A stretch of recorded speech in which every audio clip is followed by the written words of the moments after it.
बड़ी खबर का रुख कर लेते हैं दिल्ली खबर से।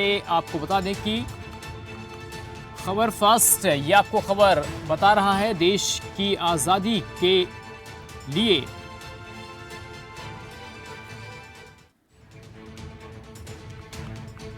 बीजेपी के राष्ट्रीय महासचिव तरुण चुग देश की आजादी का अमृत महोत्सव मना रही है। ये कहना है तरुण चुग का।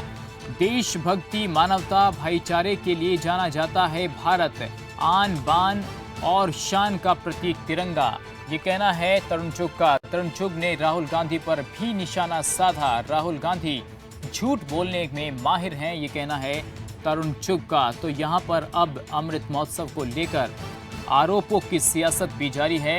बयानबाजियां लगातार हो रही हैं। बीजेपी कांग्रेस पर आरोप लगा रही है तो कांग्रेस के तमाम आरोप बीजेपी पर हैं।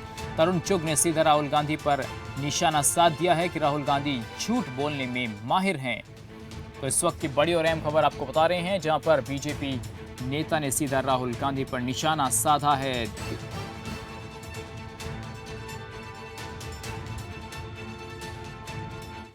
बीजेपी के नेशनल जनरल सेक्रेटरी और सीनियर लीडर तरुण चुग हमारे साथ बात करने के लिए मौजूद है।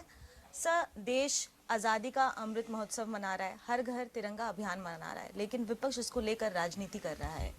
ऐसा है कि तिरंगा भारत की आन है, तिरंगा भारत की शान है, तिरंगा भारत के 135 करोड़ नागरिकों की पगड़ी है।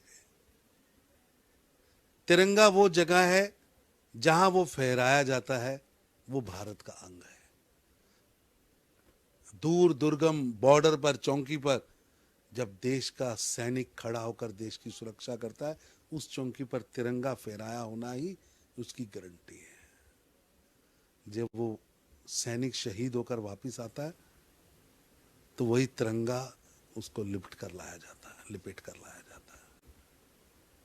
ये वही तिरंगा है जिसमें 800 साल के क्रांतिकारी, सत्याग्रह करने वाले, जुल्म के खिलाफ लड़ने वाले एक एक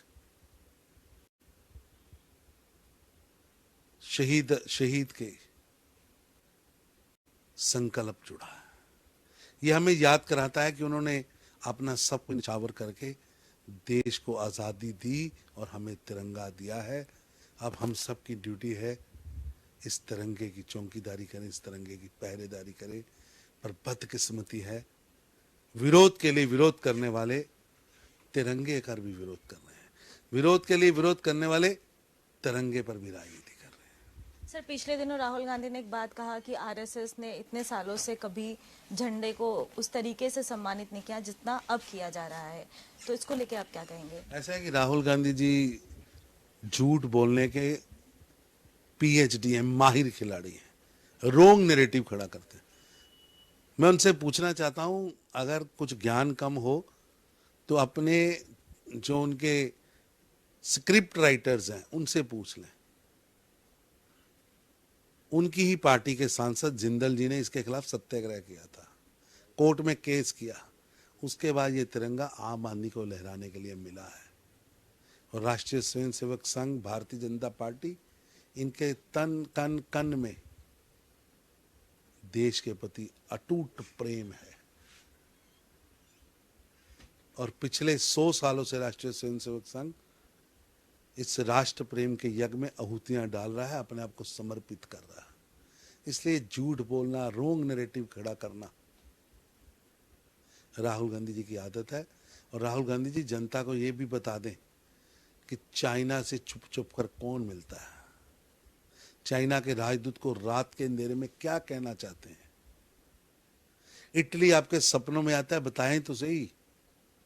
देश के इंस्टीट्यूशंस का अपमान आप क्यों करते हैं, ये भी बताएं कि जब उरी व बालाकोट बर्मा की सर्जिकल स्ट्राइक्स होती हैं, आप व आपकी पार्टी फौजियों से, वीरों से गोलियों का हिसाब, लाशों की गिनती और ऐसे ऐसे प्रश्न पूछते हैं जिनसे वीर की वीरता का अपमान होता है।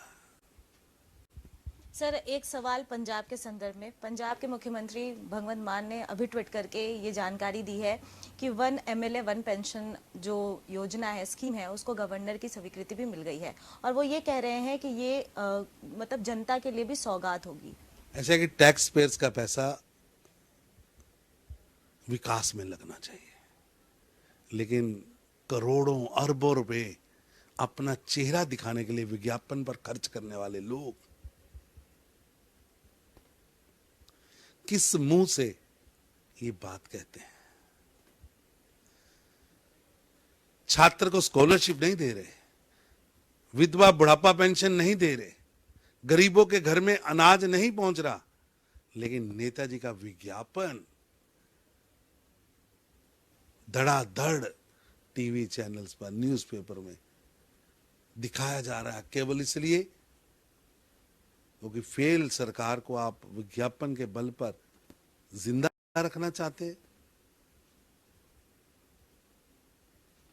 तुरंत विज्ञापन बंद करके वो पैसा विकास में लगाना चाहिए, ताकि गरीब का बच्चा पढ़ के डॉक्टर बन सके, गरीब का बच्चा आगे बढ़ सके। लेकिन भगवंत मान साहब को तो अपना चेहरा छपवाना है, चेहरा दिखाना है, अपने चेहरे की एडवर्टाइजमेंट करनी है, अपनी व्यक्तिगत एडवर्टाइजमेंट के लिए टैक्स पेयर्स का पैसा इस्तेमाल किया